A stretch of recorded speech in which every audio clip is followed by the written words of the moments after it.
Vamos lá, gente.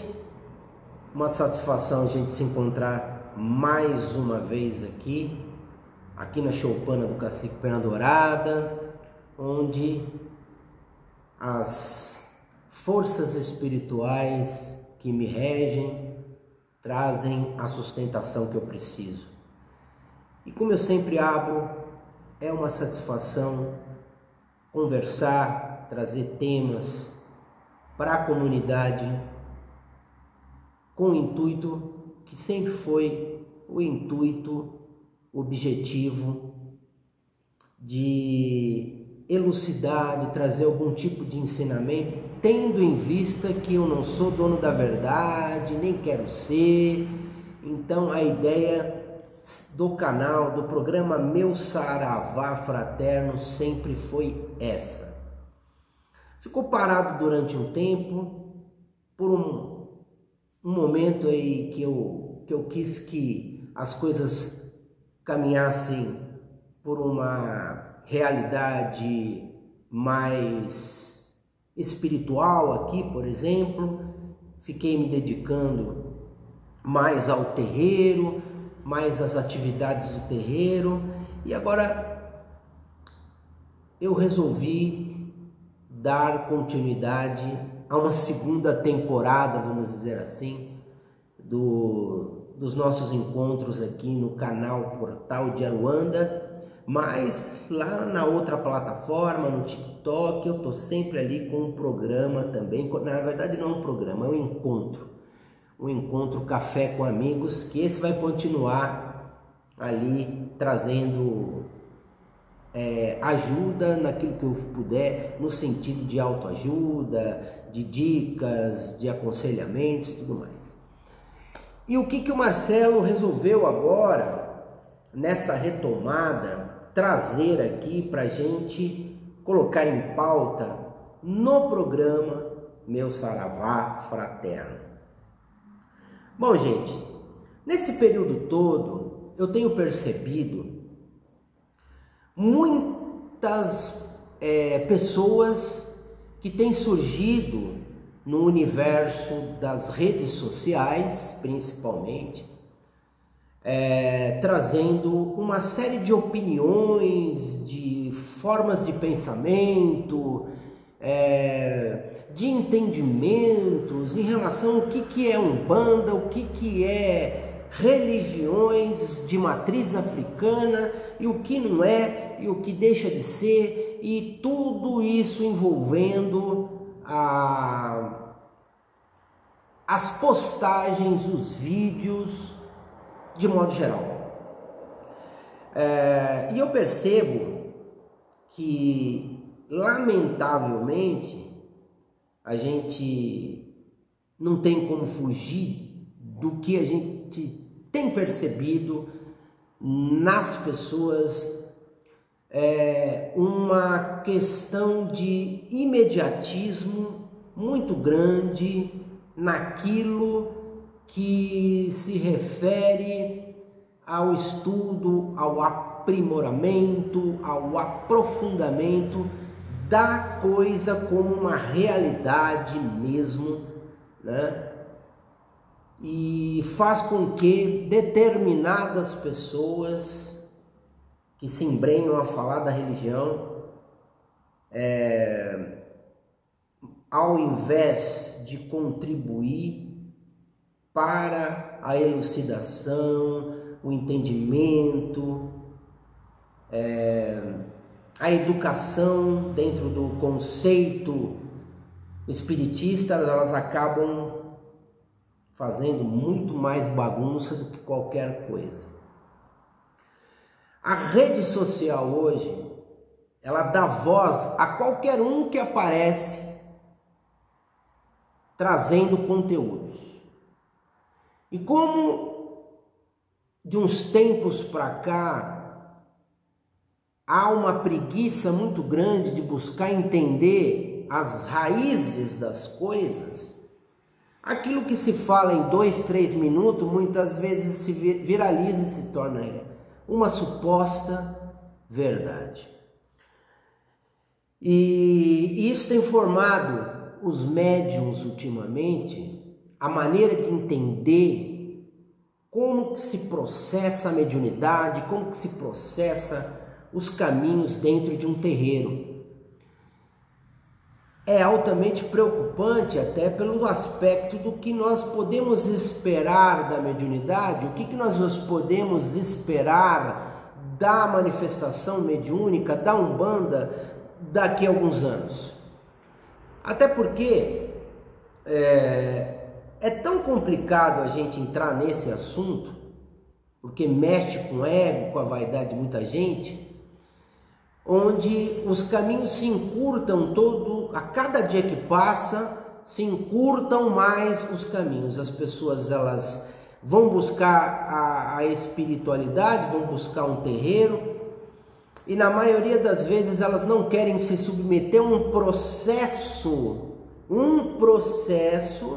de crescimento dentro da religião, passando pelas etapas e tudo mais. Isso eu já falei na primeira temporada aqui do Saravá Fraterno, isso eu falo nas minhas redes sociais, isso eu falo para quem me acompanha aqui no terreiro. Infelizmente, a massificação do encurtamento, da queima de etapas, faz com que as pessoas não se preparem e saiam por aí achando que são o que não são. E isso vai formando a nova geração, certo? A nova geração, ela vai sendo construída nesse universo, nessa atmosfera, e isso vai fazer com que futuramente nós enfrentemos problemas graves em relação aos resultados que a religião pode proporcionar às pessoas que venham procurar terreiros que trabalham com a questão mediúnica, né? Ou seja, templos, religiões de cunho mediúnico. E isso tem sido um grande problema, pelo que eu tenho percebido, onde nós vemos plataformas sendo montadas para ridicularizar práticas que foram práticas que se desenvolveram ao longo desses mais de 100 anos, que nós conhecemos algo chamado como Umbanda, como Candomblé e tudo mais, como religiões onde existem manifestações de incorporações espirituais, certo? Então a gente começa a ver um monte de plataformas ali dizendo: isso é marmotagem, isso não é da Umbanda, isso, aquilo e aquilo outro, ridicularizando gente que trabalhou, gente que construiu até essa própria Umbanda, que esse indivíduo ou essa indivídua, sei lá, se abrem no sentido de querer dizer aquilo e aquilo outro, que isso não é uma manifestação mediúnica, que isso não é uma Iemanjá, que isso não é um Ogum, que o Ogum isso, Ogum aquilo e Ogum aquilo outro. Que naquilo outro não existe uma manifestação como essa. E isso reverbera numa coisa que eu sempre vi, que infelizmente me fez eu me afastar do Candomblé há muitos anos atrás, quando nós víamos muita gente do Candomblé. Eu tenho respeito pelo Candomblé, não estou criticando o Candomblé aqui, mas a gente via muita gente dizer que a Umbanda era fraquinha e que na Umbanda não se resolvia determinados assuntos, que na Umbanda não se resolvia assuntos mais pesados, tinha que ser no Candomblé, né? E que Orixá, e esse é um dos que a gente tem visto mais, eu quero trazer mais temas aqui a respeito disso, É para começar a fazer com que as pessoas comecem a separar o joio do trigo, tá?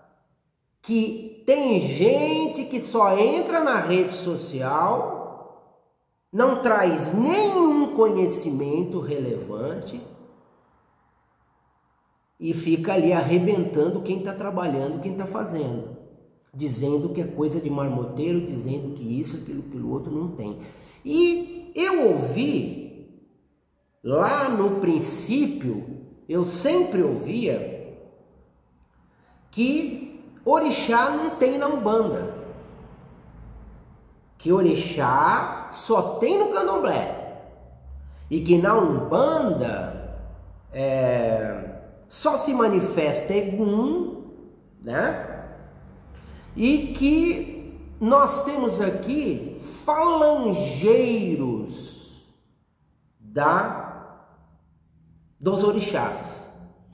Isso eu cansei de ouvir e isso sempre me incomodou profundamente, porque não existia, nesse caso, nenhum respeito. A questão era desvalorizar a ancestralidade inerente à nossa religião como um todo. A questão do catiço, a questão dessas coisas todas que eram colocadas dentro da Umbanda. E isso, os babalorixás, os pais daquela época, incutiram na cabeça dos seus filhos, e esses filhos carregaram isso agora como uma máxima, e isso joga na rede, joga no que hoje abre campo, porque antigamente não tinha esse campo de atuação, de massificação de informações através de rede social hoje. Então todo mundo pode falar da religião, não é? É só o cara abrir um canal e ele começa a falar. E aí o leigo, o sujeito que não vai buscar esse conhecimento de verdade, ou até mesmo tem preguiça, ou nem sabe de onde sai e vai buscar uma Umbanda, ele vai entender que na Umbanda não tem orixá, que a Umbanda é lugar de falangeiro, porque só o orixá mesmo tem lá no candomblé, certo? E aí, sempre essa deturpação, sempre esse apedrejamento que me incomoda profundamente, é onde que faz a nossa religião ser uma religião frágil politicamente falando. Isso é outro assunto que eu não vou entrar aqui no vídeo, falo numa outra oportunidade, por conta dessa briga de quem é melhor, se é a Umbanda ou se é o candomblé, porque o candomblé é isso, aquilo que o outro, a Umbanda é fraquinha, né? A Umbanda não resolve a determinados assuntos, não é? E aí isso vai, e aí o que acontece? Canais e mais canais, plataformas, conteúdos e mais conteúdos, jogando, vomitando isso aí para aquele que está conhecendo a religião, que na Umbanda não tem orixá. Gente, para com essa coisa patética. Orixá nunca foi, nunca será propriedade do candomblé, certo? Esse é o primeiro ponto.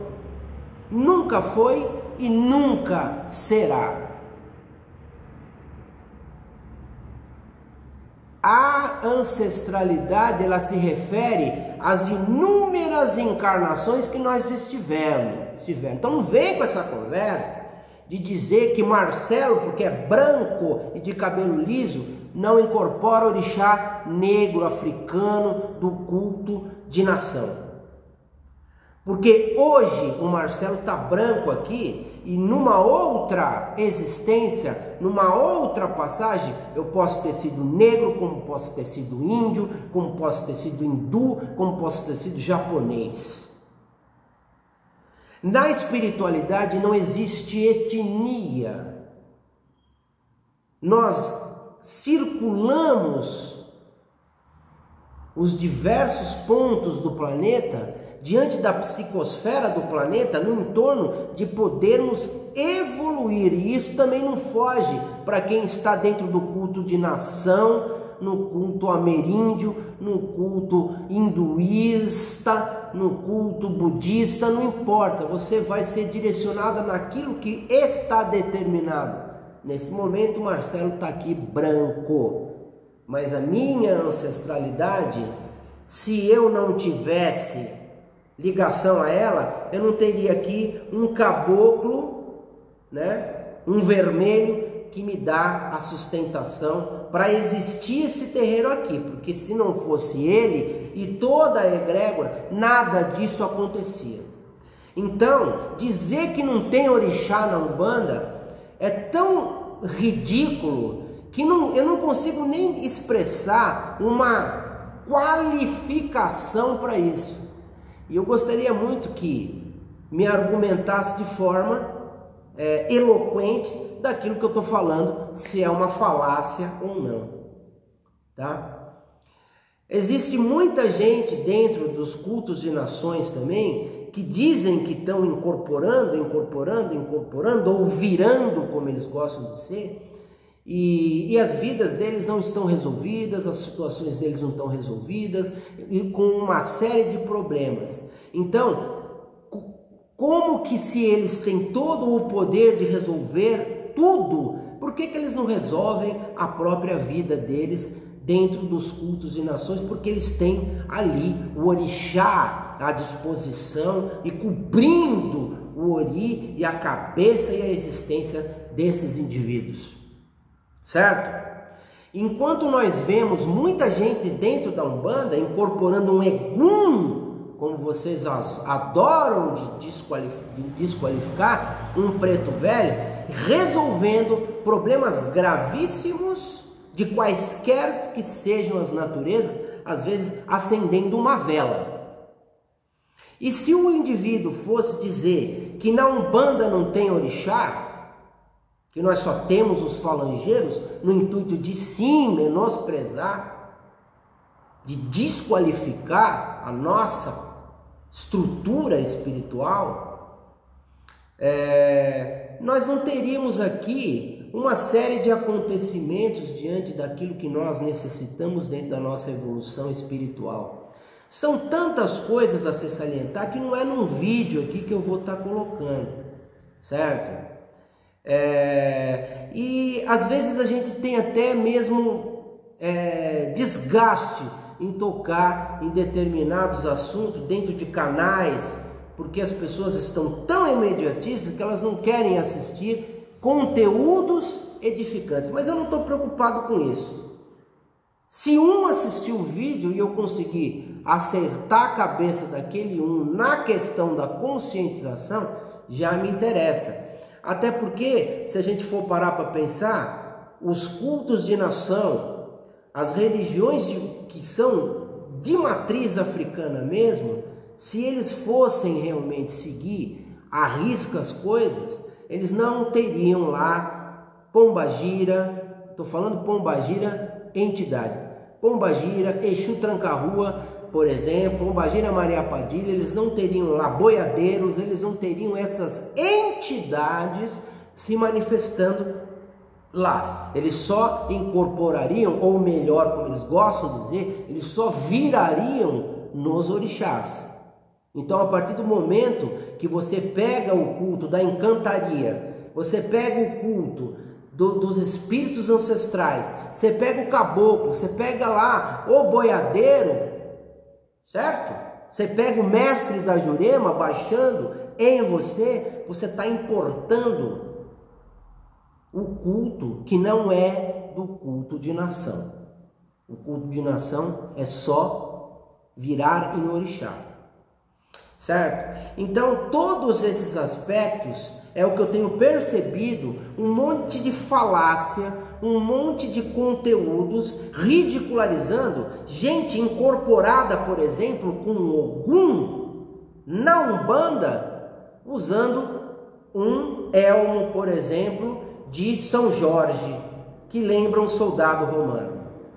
Assim como eu já vi muitos orixás que viram nas roças de candomblé também com um elmo de soldado romano. Então é tudo marmotagem, tanto isso aí, tudo. As pessoas estão o quê? Alucinadas, elas estão vivendo uma grande baboseira ao redor de tudo isso. Gente, o que prevalece é a fé, o que prevalece é a estrutura espiritual que te carrega. Eu concordo que tem gente alucinada, sim. Eu concordo que tem gente perdida por aí e que não está mesmo incorporando entidade nenhuma. É mais pensamentos, formas, é mais alucinação do que qualquer coisa. Mas agora, sair por aí ridicularizando terreiros às vezes com 40, 50 anos de existência, que foram formados por pessoas sérias, que fizeram trabalhos relevantes, para que esse cara que está aqui agora, jovem aí, que tem muita fralda aí para limpar na caminhada dele, sair dizendo que A, B ou C é marmoteiro, ou que aquilo ali não existe. Eu parto ainda do pressuposto ainda muito mais além do que possamos imaginar. A ancestralidade que nós trazemos hoje é uma ancestralidade daquele povo que viveu até meados aí do final do século XIX, certo? Vamos imaginar a Umbanda, as religiões que trabalham com cunho mediúnico, principalmente as de matriz afro-ameríndio descendente, daqui 100 anos, como é que elas estarão? Será que vai ser sempre esse baiano, esse boiadeiro, né, que vai estar se manifestando? Será que esses arquétipos não vão mudar? Será que tudo vai ser estático, travado, encralacrado, incrustado na cabeça de supostos pseudos sábios que querem ditar regras e que não sabem nem o que estão falando? Então repensa, gente, repensa, e quando você for procurar conhecimento, estudo, procura fontes de verdade que vão lhe trazer estrutura realmente real daquilo que você precisa aprender para que as suas entidades, a sua ancestralidade, os seus orixás, que estão sim na Umbanda, queira o desajustado aí achar que não, aqui na Choupana tem orixá sim, goste você, meu amigo, ou não, queira me chamar de marmoteiro ou não, isso é um problema seu, não meu, porque aqui o trabalho, a egrégora desta casa aqui, naquilo tudo que eu corri na minha vida, de 4 décadas de trabalhos, eu aprendi aquilo que foi passado por gente conceituada e pelas fontes que eu trouxe, principalmente da minha ancestralidade. Então aqui as coisas dão resultado. Não porque nós somos melhores. É porque nós respeitamos a nossa estrutura espiritual, a nossa ancestralidade.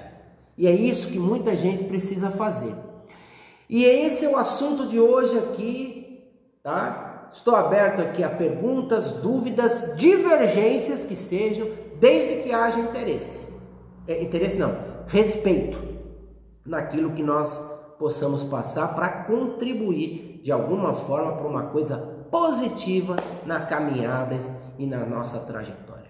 Beleza, meus amigos, meus queridos, estamos aqui. Como eu sempre dizia, na primeira temporada, todas as sextas-feiras, impreterivelmente, trabalhando com os nossos guias e os nossos orixás aqui no nosso terreiro de Umbanda, Choupana, Cacique Pena Dourada.